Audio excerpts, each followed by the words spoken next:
শ্রেষ্ঠ দশকে কি কি সহজ আমল আছে সুন্নাহ ভিত্তিক এই আমলগুলি আমরা করতে চাই যেন এই দশকের শ্রেষ্ঠত্ব আমরাও অর্জন করতে পারি, প্লিজ। জি, আল্লাহ সুবহানাহু ওয়া তাআলা এই শ্রেষ্ঠ দশকে আমাদেরকে অনেকগুলো আমল দিয়েছেন। প্রথমেই যে আমলটি সবচেয়ে শ্রেষ্ঠ সেটি হলো এই দিনগুলোতে হজ এবং উমরা সম্পাদন করা। হজ এবং উমরার মর্যাদা তো আলাদা স্বীকৃত। উমরা করলে জীবনের সমস্ত গুনাহ মাফ হয়ে যায়। হজ করলেও একজন মানুষ নিষ্পাপ নবভূষ্ট মাসুম বাচ্চার মতো হয়ে যায়। তো যারা হজে গিয়েছেন তারা তো এই আমলটি করলেন। আমরা যারা যেতে পারিনি আমরা তাহলে কি করব?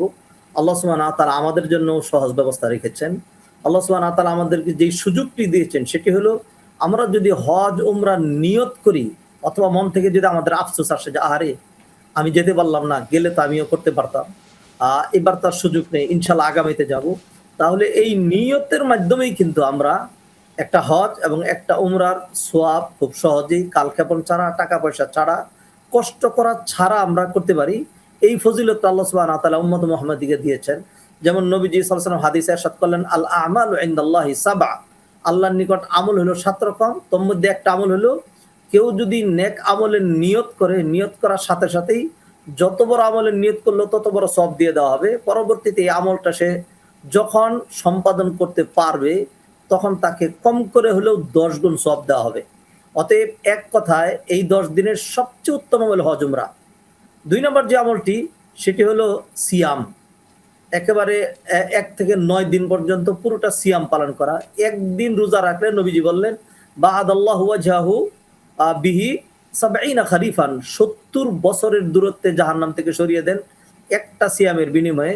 আর পার্টিকুলারলি ইয়াউমে আরাফার যে সিয়াম তার মর্যাদা আরো অনেক বেশি।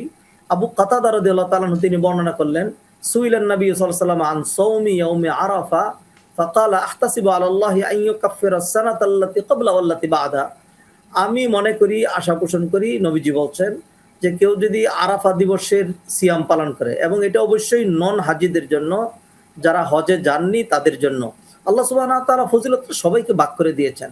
যারা হজে গিয়েছেন তারা যেরকম হজ উমরা করতে পারছেন, যারা যাননি তাদের জন্য কিন্তু আল্লাহ সুবহানাহু ওয়া তাআলা গুনাহ মাফ করানোর এবং তাদেরকেও পরিশুদ্ধ করার, নিষ্পাপ করার আল্লাহ অনেক ব্যবস্থা রেখেছেন।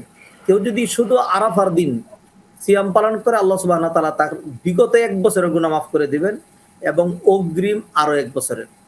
অগ্রিম 1 বছরের যেটি, এটি তো আমি মনে করি এটা 10 বছরের চেয়েও আরো বেশি মর্যাদামণ্ডিত। অতএব আমার আপনার উচিত হাজিরা যেই দিন আরাফায় অবস্থান করবে ওই দিনটাই ইয়াউমে আরাফা। যেহেতু এই দিনটাকে একটা ময়দানের সাথে সম্পৃক্ত করা হয়েছে। ময়দানটা 365 দিন একই জায়গায় থাকে, কিন্তু এইটি ইয়াউমে আরাফা হিসাবে কোন দিন আখ্যা লাভ করে? যেদিন হাজিরা সেইখানে যান।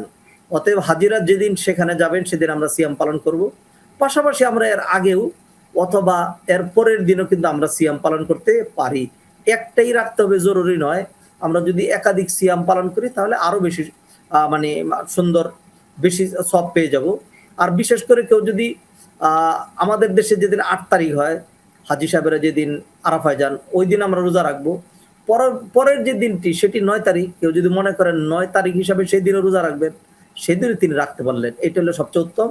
এরপরের যে ইবাদতটি আসবে সেটি হলো 10 তারিখে কুরবানি করা। নবীজি সাল্লাল্লাহু আলাইহি ওয়াসাল্লাম বলছেন কুরবানির দিন পশুর রক্তপাত করার চেয়ে, কুরবানি করার চেয়ে আর উত্তম অন্য কোনো আমল নাই। এক ব্যক্তি একটা বকরি কুরবানি দিল, আরেক ব্যক্তি কুরবানি না দিয়ে সারাদিন নফল নামাজ পড়লো, কোনোতেই সারাদিনের নফল নামাজ ওই বকরি কুরবানির মর্যাদার সমান হবে না। আমাদের প্রত্যেকের উচিত এই কুরবানিকে গুরুত্ব দেওয়া। অনেকে মনে করে যে আমি কুরবানি দিতে পারছি না কারণ আমার কাছে 1 লাখ, 1.5 লাখ, 2 লক্ষ টাকা নেই। কুরবানি মানেই কিন্তু বিশাল বড় একটা গরু, 2-3 লাখ টাকা নয়। কুরবানি আপনি একটা শরীকে কুরবানি দিতে পারেন অথবা একটা বকরি কুরবানি দিতে পারেন। অতএব 10, 12, 15 হাজার টাকা কারো কাছে যদি এক্সট্রা থাকে তাহলে তিনি কুরবানি দিতে পারেন। নবীজি সাল্লাল্লাহু আলাইহি ওয়াসাল্লাম এই দিনের আমলে আমাদেরকে পার্টিকুলারলি আরো কিছু গাইডলাইন দিয়েছেন। আর কি কি আমল রয়েছে আমরা যে আমলগুলি খুব সহজেই করতে পারি, ইভেন আমরা এই দিনগুলোতে আমরা আমাদের জীবনটা কিভাবে পরিচালনা করতে পারি এই বিষয়ে একটু সংক্ষিপ্ত ধারণা দিবেন প্লিজ।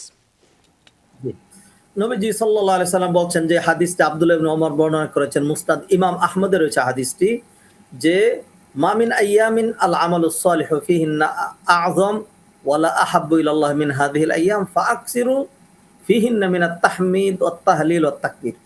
যেহেতু এই 10 দিনের আমল আল্লাহর কাছে সবচেয়ে বেশি মহান, সবচেয়ে বেশি মর্যাদাপূর্ণ, সেই জন্য নবীজি সাল্লাল্লাহু আলাইহি সাল্লাম এই সুযোগটাকে কাজে লাগানোর জন্য আমাদেরকে 3টি পরামর্শ দিলেন। নবীজি সাল্লাল্লাহু আলাইহি সাল্লাম বললেন, বেশি বেশি আল্লাহর প্রশংসা করা। আল্লাহর প্রশংসা ইটসেলফ একটা ইবাদত। কোরআনের সূচনা হয়েছে আলহামদুলিল্লাহি রাব্বিল আলামিন। বেশি বেশি আলহামদুলিল্লাহ, আলহামদুলিল্লাহ। আল্লাহর তাসবিহ করা, সুবহানাল্লাহ, সুবহানাল্লাহ এগুলো। তারপরে হলো তাকবীর, আল্লাহু আকবার, আল্লাহর মাহাত্ম্য, বড়ত্ব, গুরুত্ব তুলে ধরা। বেশি বেশি বেশি এই তাসবিহগুলো করা, জিকির আজকার করা। কোরআনে আল্লাহ সুবহানাহু ওয়া তাআলা আল্লাহর তাকবীরের কথা বললেন, বিশেষ করে কুরবানির সময়, লা ইয়ানালুল্লাহা লুহুমুহা ওয়ালা দিমাউহা ওয়ালাকিন ইয়ানালুহু তাকওয়া মিনকুম কাযালিকা সাখখারাহা লাকুম লিতুকাব্বিরুল্লাহ, তাকবীর। অতএব সুবহানাল্লাহ, আলহামদুলিল্লাহ, লা ইলাহা ইল্লাল্লাহ, আল্লাহু আকবার, এই ধরনের জিকির আজকার। আরেকটা আয়াতে আল্লাহ সুবহানাহু ওয়া তাআলা আমাদেরকে বললেন, লিয়াশহাদু মানাফিআ লাহুম ওয়া ইয়াযকুরু ইসমাল্লাহি ফি আইয়ামি মালুমাত, আল্লাহর জিকির আজকার করা। আইয়ামি মালুমাত মানে এই জিলহজ মাসের প্রথম 10 দিন, আর 11 থেকে 11, 12, 13 যে দিবসগুলো রয়েছে সেগুলোকে আল্লাহ সুবহানাহু ওয়া তাআলা বলেছেন আইয়ামু মাদুদাত, ওয়াযকুরুল্লাহা ফি আইয়ামি মাদুদাত। অতএব শুধু 10 দিন নয়, এরপরে 3 দিন সেটিও কিন্তু বিশেষ ইবাদতের, এবং এরপরে যে 13, 14, 15 সেটাও কিন্তু আইয়ামুল বিদ ইবাদতের। অতএব শুধু 10 দিন নয়, একটানা 15 দিন কিন্তু আমরা মানে সিজনের পর সিজন ইবাদতের মুখ্য সময় আমরা পেয়ে যাচ্ছি। অতএব জিকির আজকার, তাসবিহ, তাহলিল এগুলি করা। আর একটা খুবই গুরুত্বপূর্ণ আমল, সেটা হলো তওবা করা বেশি বেশি।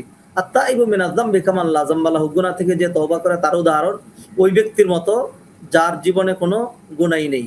তো আরেকটি কথা অবশ্যই বলতে হবে, সেটা হলো এই যে যেই আমলগুলোর কথা বললাম এগুলো নফল। আমরা যেন ফরজের কথা বলে না যাই। 5 ওয়াক্ত সালাত জামাতের সাথে আদায় করা, এর এর এর কিন্তু এর কোনো জুড়ি নেই। এটা হলো সবচেয়ে বেশি গুরুত্বপূর্ণ। নবীজি সাল্লাল্লাহু আলাইহি ওয়াসাল্লাম আরেকটা হাদিসের মধ্যে বলেছেন আমাদেরকে, ইযা রাআইতুম হিলালা যিল হিজ্জা ওয়া আরাদা আহাদুকুম আন ইউদাহি ফালিয়ুমসিক আন শারি ওয়া আসফারি। কোন ব্যক্তি যারা নাকি কুরবানি করবে, এটা নন হাজিদের জন্য, যারা হজে গিয়েছেন তাদের বিধান নয়। কেউ যদি কুরবানি করে তাহলে তার জন্য জিলহজ মাস আসার আগেই ক্ষৌরকর্ম, কাটাকাটি, গোফ, নখ এগুলো সে কেটে ফেলবে। জিলহজ মাসের চাঁদ ওঠার পর থেকে কুরবানি করা পর্যন্ত এই কাটাকাটি থেকে বিরত থাকবে। এইটাও আরেকটি গুরুত্বপূর্ণ ইবাদত। এমনিভাবে চমৎকার। গুরুত্বপূর্ণ আরেকটি ইবাদত হলো বেশি বেশি দোয়া করা আল্লাহ সুবহানাহু ওয়া তাআলার কাছে। আল্লাহকে মানে আল্লাহ যেন আমাদের কবুল করেন, আল্লাহ যেন আমাদেরকে মাফ করে দেন, আল্লাহ যেন বারাকা এনায়েত করেন।